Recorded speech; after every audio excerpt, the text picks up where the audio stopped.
આજે 24મી માર્ચ 2026માં વિધાનસભાના સત્રનો દિવસ છે.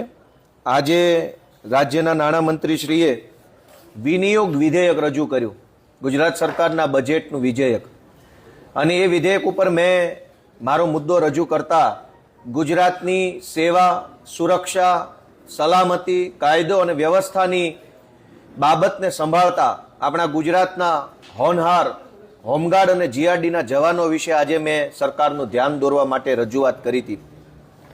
આપણા રાજ્યમાં હોમગાર્ડ જવાનો પોલીસ સાથે ખભે ખભો મિલાવી કામ કરે છે અને જીઆરડીના જવાનો પણ લગભગ પોલીસ જેટલું જ કામ કરે છે. કુદરતી આફત આવે, આંદોલનો, ધરણાઓ, રેલી, હુલ્લડ, કોઈ અન્ય ઘટના દુર્ઘટના બને, તહેવારો હોય ત્યારે ખૂબ મોટી સંખ્યામાં હોમગાર્ડના જવાનો અને જીઆરડીના જવાનો કાયદો વ્યવસ્થા અને સલામતીની બાબતને સંભાળે છે. પરંતુ અત્યંત દુઃખ સાથે મેં સરકારને વિધાનસભાની અંદર ધ્યાન દોર્યું કે જે હોમગાર્ડના જવાનો ગુજરાતની સુરક્ષા સંભાળે છે, પોલીસ જેટલું જ પોલીસ સાથે મળીને પોલીસ જેટલા જ કલાક કામ કરે છે, એને માત્ર 300-350 રૂપિયા પગાર આપવામાં આવે છે રોજનો. અને એ પણ 30 દિવસ માટે નહીં, જેટલા દિવસ એને કામે બોલાવે એટલા જ દિવસનો પગાર. જીઆરડી જવાનોને પણ 200 રૂપિયા રોજ આપવામાં આવે છે. 200 રૂપિયા તો હવે ખેતી મજૂરીમાં નથી હાલતું.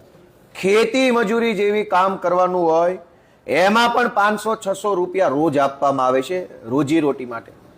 સરકાર પોતે યુનિફોર્મ આપે છે, ભારતની રાષ્ટ્રીય ચિહ્ન, રાષ્ટ્રીય મુદ્રા એની ટોપી પર લાગે, બેલ્ટ ઉપર લાગે. અને એની ઇજ્જત શું? ભારતની રાષ્ટ્રીય મુદ્રા આગળ 3 સિંહો દેખાય છે, 4 સિંહો વાળું જે અશોક ચિહ્ન જે છે એ જેની ટોપી પર લગાયેલું છે એ માણસનો પગાર 200 રૂપિયા. પાણીપુરીની લારી ખોલે તો અત્યારે વધારે પૈસા કમાય એવો માહોલ છે. મેં આજે અંદર રજૂઆત કરી કે આ આપણા હોમગાર્ડ જવાનો અમદાવાદ, રાજકોટ, વડોદરા, સુરત જેવા શહેરોમાં તો લગભગ 12 માસ હોમગાર્ડ જવાનો પોલીસ સાથે નોકરી કરે છે. અનેક હોમગાર્ડ જવાનો પોલીસ વાનનું ડ્રાઇવિંગ કરે છે દિવસ રાત. અનેક હોમગાર્ડ જવાનો ટ્રાફિક વ્યવસ્થા સંભાળે છે.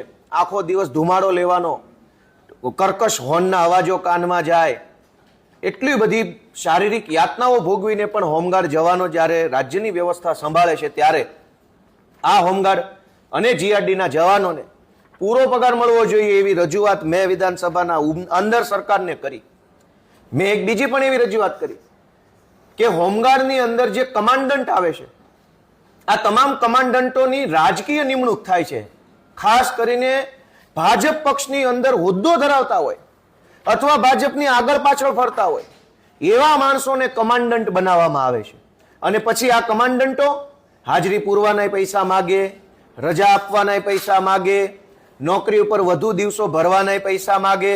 અને આ કમાન્ડન્ટો કોક હારાય હશે પણ લગભગ જગ્યાએ કમાન્ડન્ટ દ્વારા હોમગાર્ડ અને જીઆરડીના જવાનોનું આર્થિક અને ક્યાંક ક્યાંક તો બહેનોનું શારીરિક શોષણ થાય છે.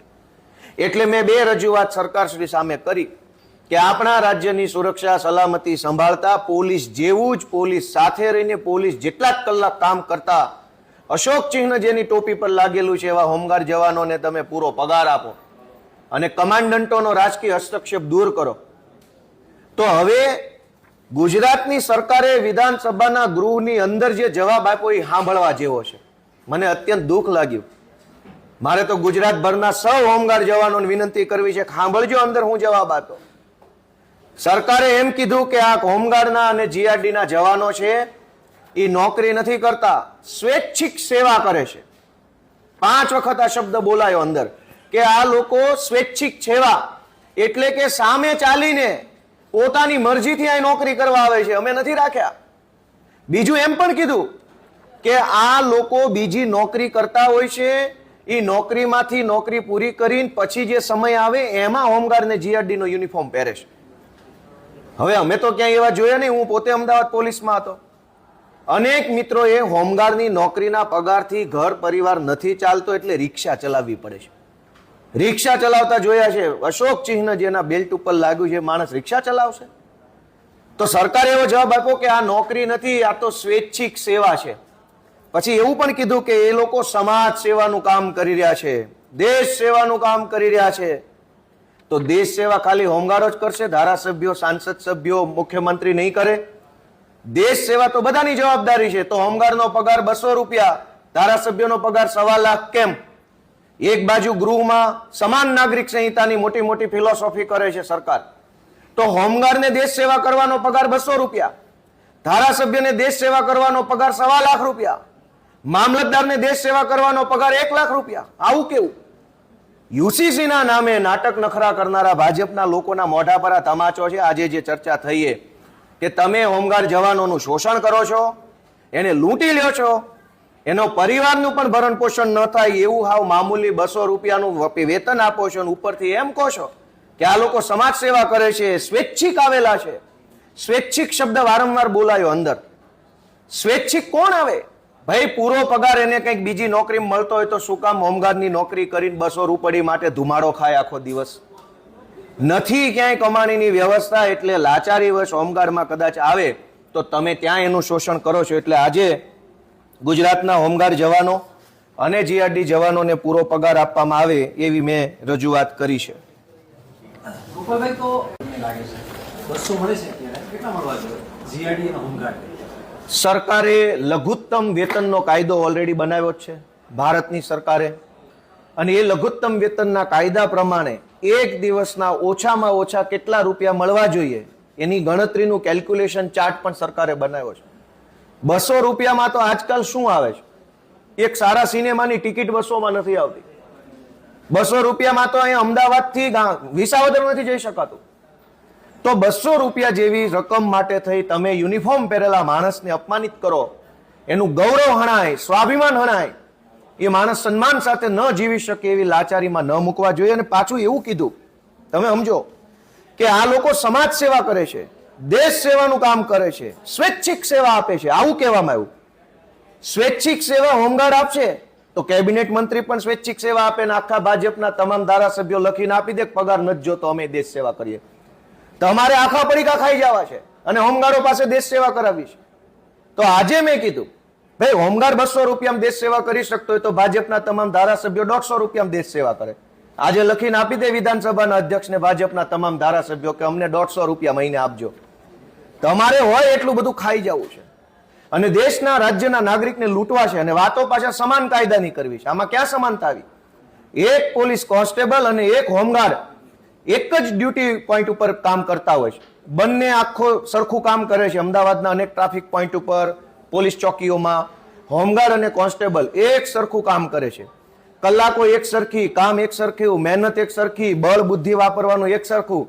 હોમગાર્ડનો પગાર 200-300, કોન્સ્ટેબલનો 20,000, સિનિયર કોન્સ્ટેબલનો 35,000, હેર કોન્સ્ટેબલનો 50,000. આવું કેમ? આમાં ક્યાં સમાન કાયદો, સમાન નાગરિકતા આવી? એટલે આજે આ સમાન નાગરિકતાનો ભાંડો ફૂટ્યો છે. ગોપાલભાઈ, ઘણા બધા ધારાસભ્યો પોતાના પગારનો પણ લોકસેવામાં કામ કરતા હોય છે. હાર્દિક પટેલે પણ પોતાનો 3 વર્ષનો પગાર અંદાજે 43 લાખ રૂપિયા છે લોકસેવામાં વાપર્યો છે. સમાજ સેવા, છાત્રાલય, સોલાર પેનલ અને વિદ્યાર્થીની ફી માટે ખર્ચ્યા છે. ભાજપના ધારાસભ્યો પોતાનો પગાર સમાજ સેવા પાછળ વાપરવાની જે જાહેરાત કરે છે ને, મને એમ લાગે છે કે એ બહુ મોટું છળ કપટ છે. તમારી તો આખી સરકાર છે, કરપ્શન જ ખાલી બંધ કરી દો ને તો એ પગાર જનસેવાને વાપરવાને બદલે જનસેવાના પૈસા જ જનસેવામાં વપરાય. જનસેવાના પૈસામાં કટકી કરવાની અને આ બાજુથી દાનેશ્વરી કર્ણ બનવાનું, એવું ન હોય. 4 લાખ કરોડનું બજેટ છે, રોડ રસ્તામાં કટકી, બાયોડીઝલમાં કટકી, દારૂ ડ્રગ્સના હપ્તા, ખાણ ખનીજમાં હપ્તા, બાંધકામ ગેરકાયદેસરમાં હપ્તા, ટાઉન પ્લાનિંગમાં હપ્તા, કરોડો રૂપિયા હપ્તામાં લઈ લેવાના. 1.5 લાખની દાતારી. વાહ ભાઈ વાહ, દાનવીરોને સલામ છે બે હાથે ભાઈ. આવા દાનવીરો તો પાકવા જોઈએ. 100 કરોડનું બૂચ મારું, 1.5 લાખનું દાન કરું, વેરી ગુડ.